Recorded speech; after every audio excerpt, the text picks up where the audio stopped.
Welcome to LogisticsSales.com, where today we're going to be talking about managing long-term partnerships. So stick around and let's get started.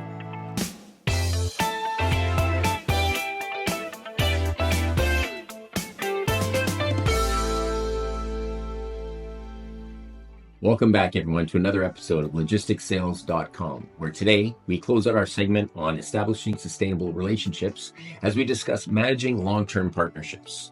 I'll be your host, Dean, and with me, as always, are my co-hosts, Damon. Hello, hello. And Gail. Hi, guys. So again, in this episode today, we're going to talk about managing long-term partnerships. The foundation of a long-lasting partnership, establishing open communication and transparency so you and your partner know exactly what each other's doing. So as we get started today, we want to talk about understanding partner needs and expectations. Damon? For sure. And so when we have this segment talking about long-term relationships and partnerships, what is that all about and why is it important? And for us, it's making sure that if you're putting in the hard work of doing sales, you want to build relationships that are long-term and not something that you have to go try to build over and over and over again. Because maintaining a customer is a lot easier than actually building a new customer. And so what we try to break it down is into a 3-step process. And so with that 3-step process, we start with like an initial assessment. The second step of that is ongoing feedback. And then the third step is clear communication. So let's talk about these steps. So in the initial assessment, it's about making sure that you're the right fit for the company that you're working with. And for example, like when we talk about transportation and logistics, what we try to tell our customers or reps is be specific about what you want to do with that customer. How can you really solve their needs and have a solution for what they're really looking for. And if your solution is going to match exactly what they're looking for, you're going to become a good fit. For example, if you're like a truckload carrier and now you're working with a customer that has smaller shipments and they're not truckload, right? You're going to you may be able to service that customer for a bit, but it's not your strength. And so when you do something that's in your strength and your core, it's a lot easier to kind of service that customer, and it's more natural for you. You're not really bending out of who you are as a person and what you can do as a service. And so again, if you have a product, same thing with the product. I mean, if you're trying to sell meat to a vegetarian, it may not work, right? But if you're not selling maybe pure ingredients to someone that wants to eat whole foods, sooner or later, the person may want to try it once, twice, but 3 times. And then after a while, they're going to go back to who they are as an individual.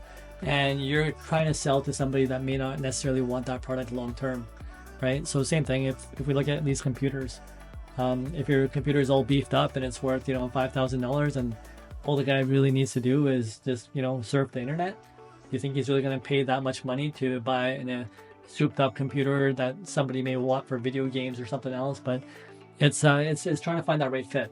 When the right fit happens, then you look at more long-term relationships with that customer. Yeah, and I think one thing that we see a lot of the time when it comes to new reps is this desire to just bring on any customer of any, size, shape, or form. And a lot of the time, they don't actually take into consideration that question of, are we the right fit? But we always suggest to people that it's a good idea to actually take into consideration what are the needs of the customer and what are the skill sets that you provide as a service provider.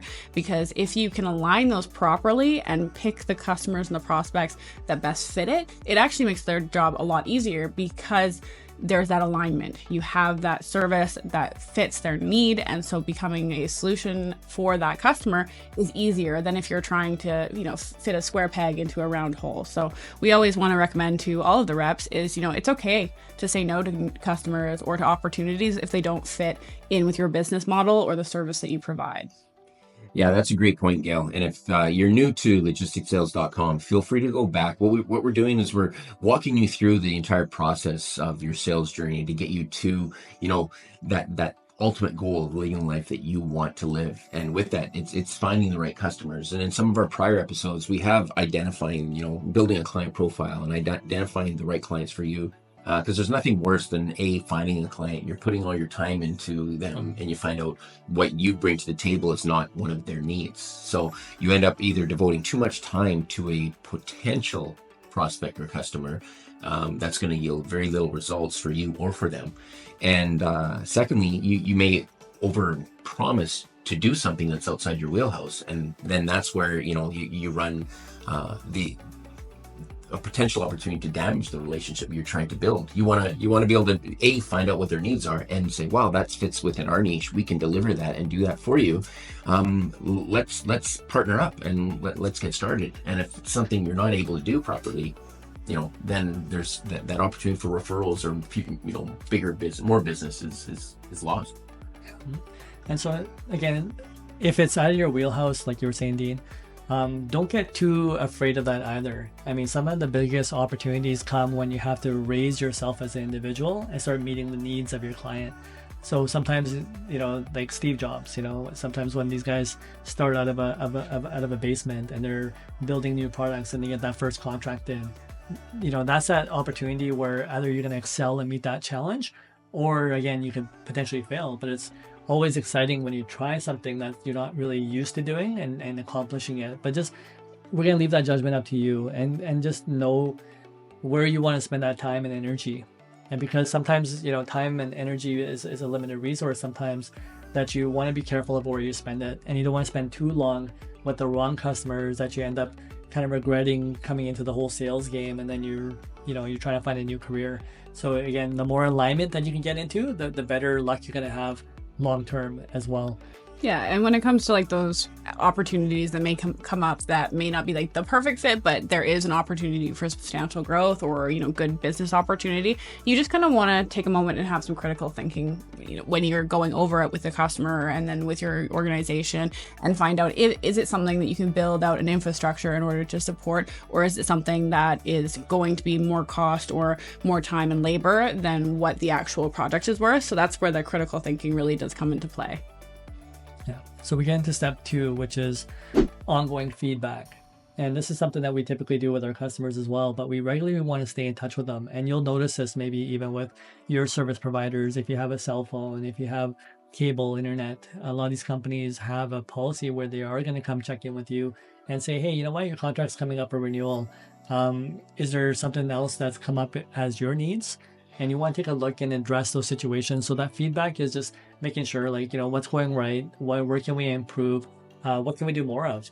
And so some of these are simple questions. And what you're really doing is engaging that customer to keep that relationship going, and maybe just letting someone know that you care and that you value their business.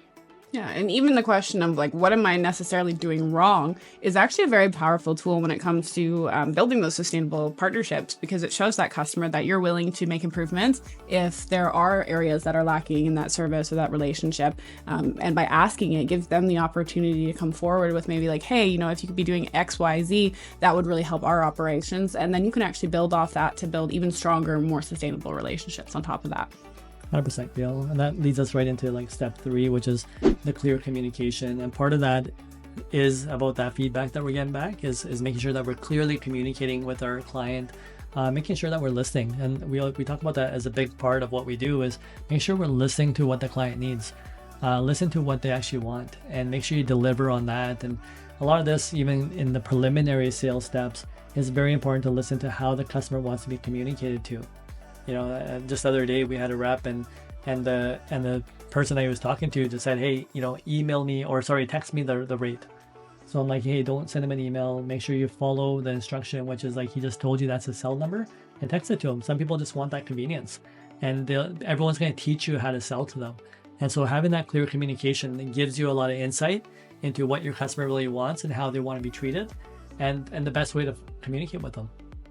Exactly, Damon. And that's actually going to lead us into the worksheet. So go ahead and open that up if you haven't already. But you're going to find a couple questions related to what we just went over here. Question 1 is, what are the 3 steps for monitoring your customers' needs and expectations as you build a relationship? So if you've been paying attention, we've already given you the answers. And then question number 2 is, choose the best question you should ask your customer during feedback conversations. And that one's multiple choice. So take a moment and assess it and see what would be the best question to ask them when looking for feedback. So now that you're starting to understand your partner's needs and their expectations, we're going to start looking at building and maintaining trust, which is, the next step and a huge step in a successful relationship. Yeah. Yeah, when it comes to building trust, it's one of the most crucial components when building these long-term partnerships. You have to be able to establish that relationship so that when something happens, or if they have new opportunities, or if they have a friend that's looking for someone who offers a service similar to what you provide, you want to be their go-to, the person that they're always going to recommend, the person that they refer you to, the person that they're always going to make that first offer to, which that relationship can be a little bit hard to achieve. But when you work on it consistently and you are asking the right questions and making the effort to build that trust, quite often you end up becoming that person, maybe even unintentionally, because you built that rapport and you built that relationship. Once they have faith in you as a person and the service that you provide and the consistency of your operations, it becomes a lot easier for them to go to you with those questions or concerns or even opportunities as they arise. And building trust, you can get creative in this process as well. It's an important piece because they have to get to know who you are as a person, maybe as a service provider, or even your product. So how do you get that information in front of them constantly? And don't overdo it, but have it just enough where the customer knows that you're there, and knows that they're working with a good company. And a lot of times for me, it's making sure that we provide enough trust and value there that the person that we're providing that service and value to, they look good in front of their boss. And I always realize there's usually levels in this, and sometimes we're not talking to the owner of that company, but we want to make sure that we build that trust and have that level of communication with somebody where they can talk to us and we can talk about problems that they may be facing at work, and we can build solutions to make them look better on their side. And that's sometimes one of the best compliments for us is when our partner is getting rewarded with some appreciation, right? And then they share it back with us and they said, hey, our team really loves the service that you've been doing, or like those comments like, we should have done this a lot sooner. And so many different things that we get to experience on that side, where again is just making our customers look good. Yeah, exactly. And so there's going to be a couple key components when it comes to building that trust with these partnerships. And the first steps that you're going to take is consistency. Consistency is the bread and butter of building that relationship. If you're not consistent, it's going to be very, very hard to maintain it and continue it moving forward. But it's basically, you want to be able to provide that same level of service from day one all the way until forever, basically. You never want it to kind of start letting off the gas. It's being available, being present for the customer, being there to answer their questions, and maintaining that level of service at every single point of the relationship. If you are the person that they can call at 3:00 in the morning when you were first building that relationship, and then 6 months later, once you've got the account, all of a sudden it's like, nope, my hours are from 8 to 4. That could be something that's a detriment to that relationship because they've come to expect that from you. So make sure when you're setting out those intentions, you are very clear in your communication, and that you build that understanding with the customer, and then you maintain it moving forward, because consistency is so, so important. And that's where they talk about don't overpromise, right? So if you're having a sales conversation with somebody, don't just keep saying yes, yes, yes to everything. And then sometimes we just call that sales breath. So, the other thing you want to be considerate of is if I'm going to make any commitments, am I willing to do those commitments? And really think to yourself, okay, is that possible for me? Can I do the 24/7 pick up my phone? Like we see in real estate shows all the time, where people are calling from halfway around the world and you're picking up your phone, whether it's 2 a.m, 3 a.m. Some people do provide that service, but is that something that you would like to do? So be careful of how you word the way that you talk to your customers, and be sure that if you commit to something, that you're going to deliver on it. There's another really good example of where consistency really does make or break a relationship. A lot of the customers that we've had over the years, we actually were able to obtain them because carriers that they were currently working with or previously working with, they got complacent. They may have had a high level of service at the beginning, but over the years, the service levels start to dip, or even just that relationship between, the representative that they speak to and the customer, that relationship gets a little bit strained, or it's not as consistent anymore. And they're looking for somebody who's more hands-on. They're looking for somebody who can offer them their service needs and be there for them whenever they need it. And when that previous service provider drops the ball, then they can start looking at other opportunities and other service providers. And that is where we have swooped in quite often, because during our sales process, we maintain that consistency when we transform them, when we transfer them over from like a prospect to a customer. We maintain that service and that consistency throughout the duration, and it never stops. And that's one thing you have to keep in mind. You can't just say, okay, I got the account, now I can just let it do its thing, because you want to maintain that consistency at all times. Yeah. I was going to say just a couple of quick examples of that, just because Gail was kind of outlining it. But I mean, some of these metrics like the on-time pickup and delivery, the transit time, making sure that we're moving in transit properly with proper communication. So if there's a breakdown or if there's anything, that we let them know ahead of time, being proactive versus being reactive. And sometimes when we get complacent, everything becomes reactive. You're telling the customer after the fact of something happening. It's about the paperwork process. Is the customs getting cleared on time? So there's all these places where someone can drop the ball. It could be in an interaction with the dispatch on how you do your booking. It could be somewhere where you get into a claim situation or warranty situation where now somebody wants to call on that warranty. And sometimes a lot of these relationships are tested in those moments. It's about how do people treat the customer in that moment, and how much do they value that customer to make sure that they have a good warranty, or they uphold any guarantees that they made or any commitments that they made. And so there's lots of places where complacency can happen, and that consistency where somebody made the company look really good now falls apart. But that's perfect for new sales reps to come in and take those opportunities. Yeah. I just love too when Gail was talking about consistency, she brought complacency. And then here you are too, talking about being consistent and not complacent. And to be successful in sales, especially when you're trying to build trust and then maintain it, of course, as Gail was just talking about, how important it is to be consistent and reliable and dependable. And I think a lot of people in life in general get comfortable, get complacent. And if you are new in your journey in sales and you have a goal in sight, and what it's going to take to get there, remember what it's like as you get started. When you first landed your first big customer, remember that feeling. And know that if you do become complacent and you lose it, why?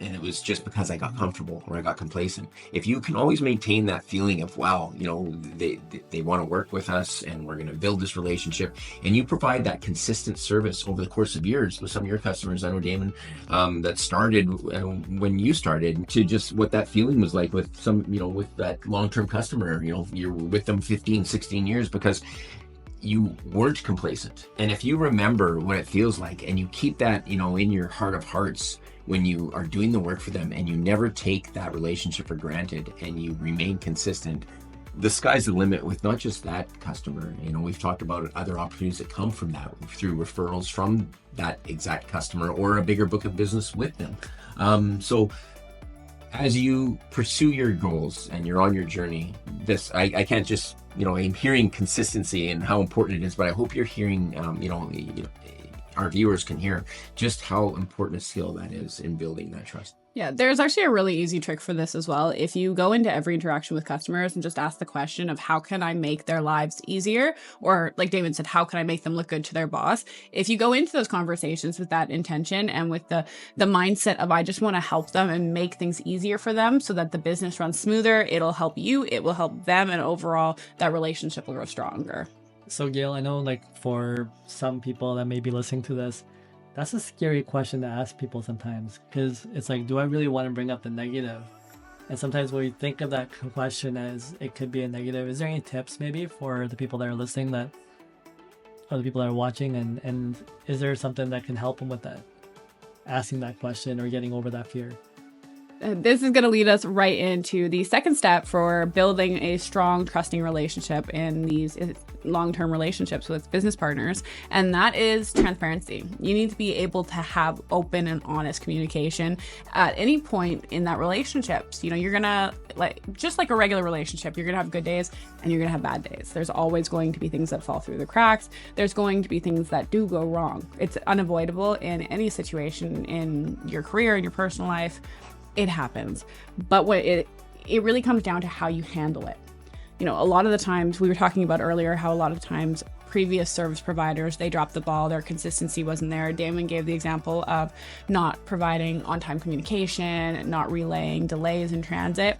We see that quite often where carriers, they have a delay and they go, oh, I don't really want to tell the customer that the shipment's running late because I don't want to get in trouble, or I don't want to have an argument, or, I just don't want to have that hard conversation. But realistically, when you actually go into those conversations and, give your customer a call and say, hey, we got delayed a little bit. We're going to be, an hour, 2 hours, even a day late. It's better to have that conversation, explain to them why it happened, how you plan to fix it, and come ready to that conversation, because it shows that you really do care, that you're there for them and you're here to service them. And even when things don't go wrong, you're quick to act and to come up with a game plan to get it moving again, or to get a resolution. Yeah, it's super important, I think, because if you're running a day late and you don't want to talk to your customer and they don't know anything and they don't find out until the receiver is calling saying, hey, we had a delivery expecting from so-and-so 8 hours ago, what's happening? And then you're getting this frantic phone call and they're still 16 hours out. It's a lot better to have that conversation so you're, not just dependable, but predictable when things go wrong. I mean, it's logistics, right? With some of these examples we're giving in supply chain, things happen. And if you can talk about it, they can prepare on the other end. And as you were talking about making them look good to their bosses, if they know there's an issue and they can, be aware of it and they're planning with the receiver or something on the other end, that is just as good as being available when things are going right. Because when things are going wrong and you're there, that's just as, if not more important. Yeah, and sometimes those hard conversations, they can suck.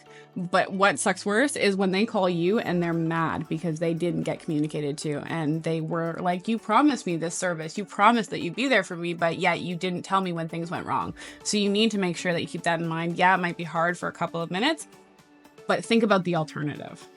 So there's still a chance that they'll get mad during that conversation, but they'll probably be less mad.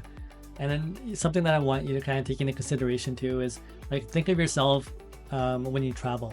And if you've ever traveled and you've never had your bag show up on time, right? Wouldn't it be nice just to have somebody just tell you hey, sorry, your bags did not make the flight or your bags have been misplaced, and, sir, you don't have to wait for, an hour, just watching the little dolly thing go around. But it'd be so nice that if someone could just tell you hey, sorry, your bags didn't make it. Here, can we get your address and we'll get you going on your way. And yeah, I mean, sure, you may be upset because you're waiting and someone's not really giving you any answers, and you're like, how is this my fault that we lost the luggage? We dropped it to the airline carrier and it should be there. But there's expectations that you have as well, and just understand that if you would appreciate somebody letting you know ahead of time instead of you wasting all your time and wasting other people's time. There may be people waiting for you on the other side. You may be having a connecting flight or something else that you need to get to. But if you're waiting and for something that may not even arrive, it's better to just let somebody know. And again, it's having those hard conversations. It's the same way that we want to be treated is the way we want to treat our customers. Exactly. And that's going to lead us into the last tip for building trust in relationships, and that would be accountability. You want to be able to, when things do go wrong, to take accountability for your parts in whatever happened, right? We've seen it where, we're human. Human error occurs. It's just part of being, in business and doing your job. We've seen it where, maybe a dispatcher forgets to dispatch a driver to go do a pickup, and that customer calls and they're like, hey, where is it? And it was a mistake. It was not supposed to happen, but it did. So instead of saying, oh yeah, they're on their way, they're coming right now, they got stuck in traffic, and trying to build a story or a narrative that's going to put up a shield in front of you, sometimes it's just better to say, oh my goodness, I am so sorry. We went to dispatch the truck. I got busy. I'm going to get it going right away. Please understand that this was not my intention. It was my fault 100%. We're going to get this fixed for you. And it's just that accountability. It honestly takes a weight off of your customer's shoulders, because they go, okay, at least I know I can trust this person. When something goes wrong, they're not going to lie to me. They're not going to deflect. They're just going to take ownership of what happened and then go forward and find a solution for it. We saw it a lot with COVID when the pandemic hit back in 2019, 2021, where carriers, they started having they had these commitments with long-term customers where they were moving their freight sometimes for 10, 20 years. But when COVID hit, the rates skyrocketed because people were desperate for trucks. And what we saw was these carriers started chasing the money. And what they would do is they would say to their customers, sorry, we don't have trucks available. We don't have trucks available, because they were giving their trucks to the customers that paid better. And these were sometimes, brand new customers. They just needed a truck desperately and were like, hey, I'll pay you whatever you want. You just need to get this moved. But the problem with that is once the pandemic ended, where did those customers go? Those new ones. They disappear because they don't need the expensive trucking companies anymore. They're going to go back to their old service providers that can then provide the services for them. And yet in the meantime, those customers that had been with you for a long, long time, they had to find other solutions because those carriers went somewhere else. So keep that in mind when you're building these relationships and when you're building these partnerships. If you say you're going to do something, you have to be accountable to it and you have to follow through. And like you said, Gail, sometimes market conditions can creep in. And I know during COVID too, there was issues where drivers just refused to cross the border. People were being told to quarantine at home and stay home, so this thing could be solved and we could reset from COVID. And so, other circumstances can come into play. But again, it's that clear communication and accountability that you can have with your client. Explain the situation to them. Let them know what's happening. Let them know of the solutions that you're working on. And that's the thing, even when you talk about, the late pickups and deliveries, again, or the driver missing the dispatch call for the local pickup. All these instances is people want to know, what are you doing about it and how are we going to make sure it's not going to happen in the future? So creating some sort of systems, having systems in place allows you to make sure and gives the customer the reassurance that you're working on it, but you've also created procedures to make sure it doesn't happen again, because nobody wants to see a repeat of any negative experiences as well. Exactly. Now, if you've been paying attention here, we did give you the answers already for question number 3, which is, what are the 3 main components of building trust in long-lasting partnerships? And bonus, why are they important? So if you've been listening here, we've given you some really good details on why each of those points are substantial to building trust in relationships. So in your own words, go in and write those down. And we'd love to hear what you think as well. So definitely send us some feedback. Thanks, Gil. Now, as we talk about that next step in building that long-lasting, trusting partnership, it's conflict resolution and problem solving. It's really good or easy to test and talk about how well your partnership is when times are good. But to really know how things are with your partner is during the bad times, I think. And I don't say bad times, but it's those times when you're being consistent and being proactive, all the things we've been talking about today, when there is maybe an issue that's forthcoming. If right now in supply chain, it can be unpredictable at times. And it could be outside of a dispatcher not dispatching a truck, or a mechanical failure with the unit or something like that. And you're dealing with elements outside of everyone's control. And when you deal with Mother Nature, especially when you're dealing with shipments that maybe start out of the West Coast here in Canada, and you're running a domestic shipment across the country, you're going through some pretty mountainous terrain through the Rocky Mountains.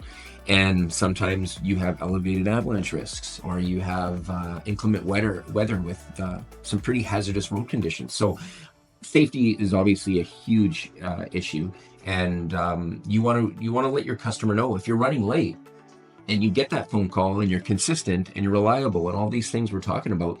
It's what are you doing? And if you have a proactive approach, that builds trust. And it's being able to have those conversations. We've talked about today having a conversation, and they suck when they're yelling and there's an argument, but truly strong partnerships, there's solutions that are made. And if you can make them like make a collaborative effort, or work as a true team, it's during those tough times when you find issues to fix or address these.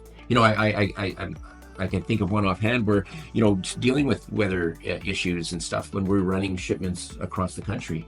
Initially, if as the weather turns and you're running a regular route for one of your customers, you have an anticipated, departure time, and you know how long it takes. And then right when that weather hits, sometimes things might take a little bit longer. So once you've encountered that issue with your customer, to prevent it prevent it from happening again. It's what are you doing after you've gone through that and had that hard conversation and you've been able to resolve a conflict because of, say, a late shipment.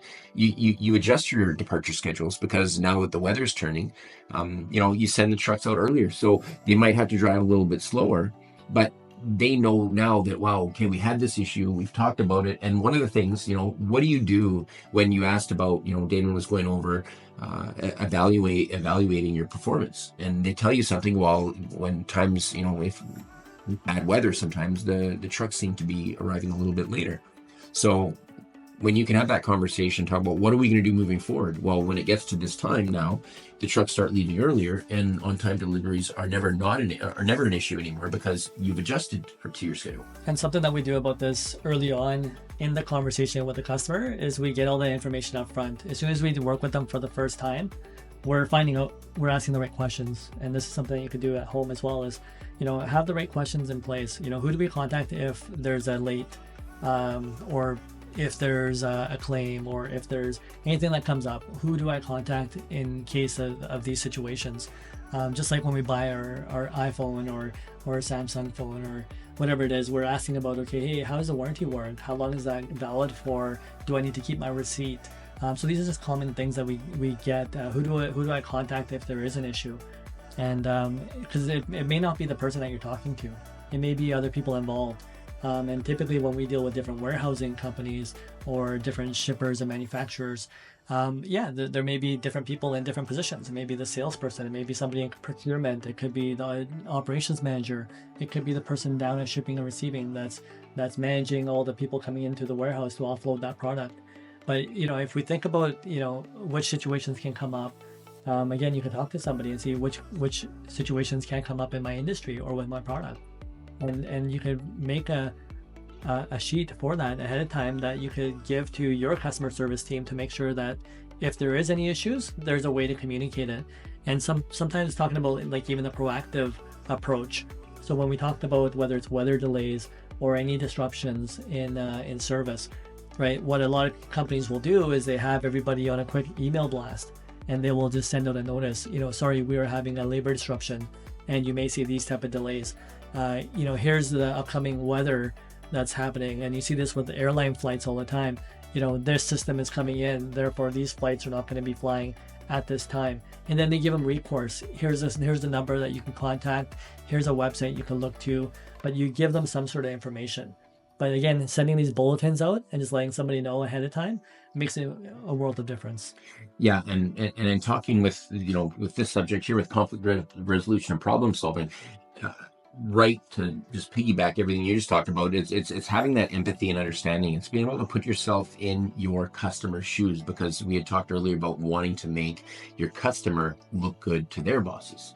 And if there were some issues, if you're your customer, and you're able to go to your boss and say, oh, there was an issue with this one delivery because of the change in the weather, and my partner now is leaving several hours earlier to combat this moving forward. So it sounds like to the bosses that your customer has taken the initiative to work out the issue with the carrier, and you're helping to solve the problem. So it's so important to be able to have those tough conversations, and more importantly, learn from them, because in every challenge there's an opportunity to learn. And so I typically tell people, this is a perfect opportunity where you can be a problem solver or the problem creator. So a lot of people, if they can find out that you're a problem solver, are going to want to maintain that long-term relationship with you, because they know that you got everything covered, or you're always thinking about their best interests and how to communicate with them. Again, those are things that's going to set you apart from everybody else to maintain that long-term relationship. When they know that, hey, whenever there's an issue, you're already on top of it, and they want to work with people like that.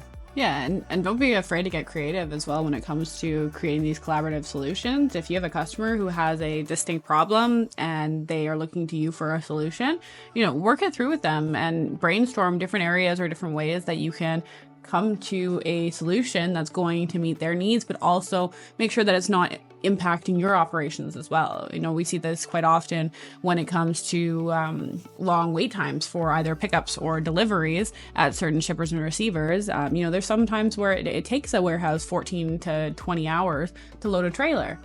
obviously that can become an issue for a carrier because they're going to have a driver sitting there for, a day, half a day, whatever it is. And they have to pay that driver for his hours, for his time. And typically those charges then get pushed over to the customer because it's them who's loading the truck. But by having those proactive solutions and then coming up with a resolution for it, you can come to some sort of agreement where you can find a solution for that. So an example of that is, instead of having a driver waiting for 20 hours on site, what about dropping a trailer there, leaving it for a day, and then coming back the following day and picking it up? Maybe instead of having an entire day of layover charges, now they have maybe $100 drop charge, and it works effectively for the carrier and it works great for the customer. And you come up with a solution that's not going to impact your operations too much, but also provide the service that they require in order to move their operations forward. And also, you were talking about sending out these e-blasts and stuff like that. And if you've got your finger on the pulse and you know what's going on within your specific industry, don't be afraid to be creative. We've mentioned creativity already, and it doesn't have to be necessarily just that one partner. If you know that there's issues happening within that certain industry and you've talked to potential partners and there potentially might be a need there, and if you're the one picking up the phone or sending an email and being proactive saying, hey, I understand that you're going through this, or right now the industry is experiencing this, if you need a hand with anything, just want to let you know that we can help you with X, Y, or Z. And again, you're helping that potential partner look good to their bosses because they're now dealing with somebody else that might be able to help them out of a job. And we've been creative in several occasions, whether it's showing up to a customer to present on behalf of a certain department, whether it's security protocols or loading and unloading procedures. But yeah, there's so many things that we've been proactive at. Otherwise, even attending in person if there's an important project, to be there to supervise and help your customer along, to know that, hey, they're working with a new client. Let's give it a little extra white glove service and see what we can do and really ensure that, we're on top of it and we care about building their brand just as well as we want to maintain that relationship with them. So now that we've talked quite a bit about how you can resolve these different conflicts, you're going to actually go to your worksheet and you're going to find on question number 4, it says, give 3 specific examples of how you would resolve conflicts with your long-term partnership. So think about your business model, what it is that you're selling and how you're marketing it, and think of the different conflicts that could arise and what would be your solutions to those conflicts. Great. That takes us into leveraging data and insights for improvement to maintain long-term relationships. And this is actually one of my favorites because I love numbers and I love data and I love looking at stats and using that to gain more customers and gain more business with that customer. And so there's a couple different places that we can look at for data. And again, we're talking about current customers that we already have that we're trying to maintain that long-term relationship with. And so you'll see this very commonly with like cell phone providers, cable companies, where they talk about how much data you're using and they'll send you stats about what your usage is. We do this in our industry as well, where it's like our on-time performance. So there's always like these performance metrics that people have, and there's different ways that you can pull that data from whatever you're doing and be able to provide that information. Real estate people do this when they do like trend analysis, where they look at what's selling in your neighborhood, what's comparative to your home, and what's the relative pricing to the neighborhood versus your property. And so they'll give you the different trends, whether it's a buyer's market, whether it's a seller's market, how you want to price something. But there's a lot of this information that exists. Again, it's just up to you whether you want to look at it and interpret that data. And so again, you could do it based on different industries. You could do it based on anything that you kind of can think of. It's just it kind of involves that whole creativity as well. So typically when I work with our clients, and let's say for example, like we do high volumes of business with them, and then we notice the volumes start to drop. So what we'll do is typically put together a chart and say, hey, this is where we've been consistently month after month, and hey, the volumes have dropped. Can we get this volume back? Or we could do it the other way too, is where we could show like our on-time performance.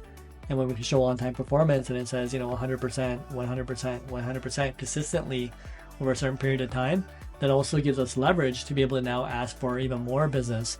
And so there's lots of ways that we can use data for just that, whether it's insights or to improve our relationship with that customer long term.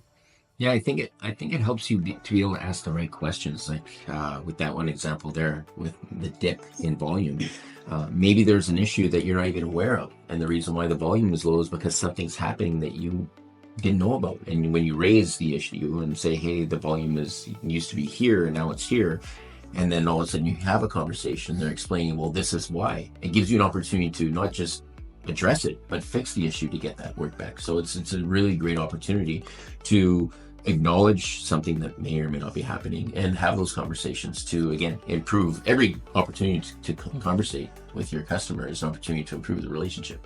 For sure. And we see this in sales all the time. If you ever went to go buy a vehicle, they'll ask you, what are you using the vehicle for?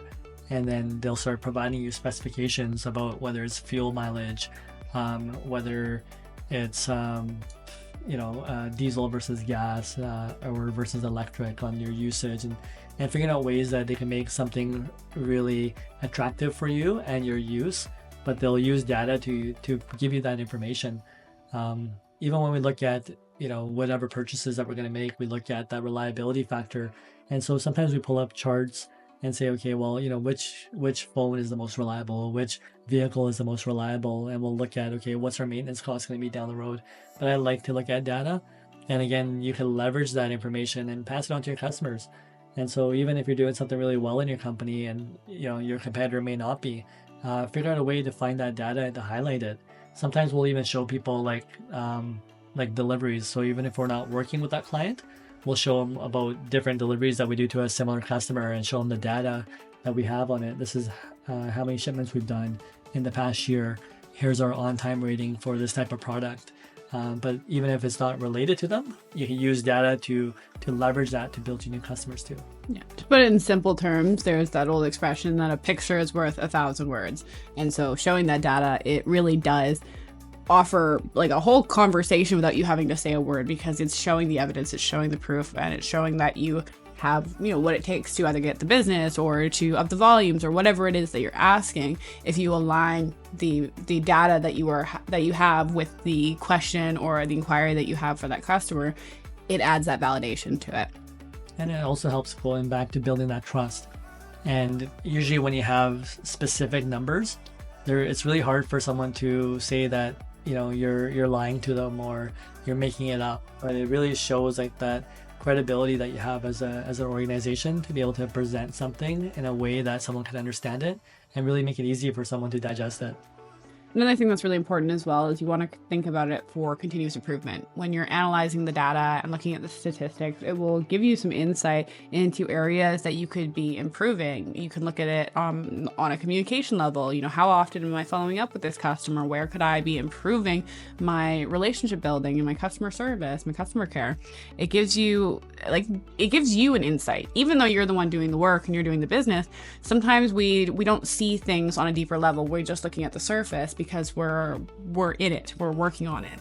And it's harder to look at the bigger picture. So by looking at data and statistics, you can get a deeper understanding and then begin to make improvements that will overall affect the relationship and build on it, because they're going to look at it and go, okay, they're always continuously improving and they're working on ways to be better and to increase their service levels, increase their communication, whatever it is that you're looking to improve. It gives you the tools necessary in order to take the steps to become even better than you were before. Another example of that, Gail, is seasonal demands. So we have a lot of clients that in a certain season, they're really busy. Some people are more busy in the summertime. So for example, if you're growing fruit and vegetables, you're going to have a peak season during your summertime because you have longer days, weather's nicer, more sunshine coming over. But as it starts getting darker, you're not able to produce as much. And so that sunlight makes a big difference for the amount of production that happens. So you have a surge and that you have to handle, and there's a lot of product that you have to get out to market right away, because there's a limited time stamp on these products. They're perishables. And so some people are more busy during, the Christmas time where they're in a winter rush. And, retail is usually the busiest. It's the busiest time of year for retail because people are doing a lot of Christmas shopping for each other. So there are seasonal demands that come into play, and those are things that we analyze when we do our projects. And again, you're able to prepare a customer for that. Customer likes it when you know about their business, and when you get that analysis of, hey, this is where you're running more busier throughout the year, maybe we could put these things and implement these new items during that time period. So now hopefully you're following along with your worksheet as well, and that brings us to question number 5. True or false, salespeople who regularly analyze their performance and make adjustments in their sales process are most likely to fail. After listening to the last couple subjects that we've discussed in this topic, hopefully you'll be able to answer that one and get it right. Thanks, Dean. Now we're going to get into the last topic here about establishing long-term partnerships, and that's going to be celebrating success and recognizing contributions. There are a lot of different ways that we can do this, and it's really actually an opportunity for you to get creative and to really bond with your customer.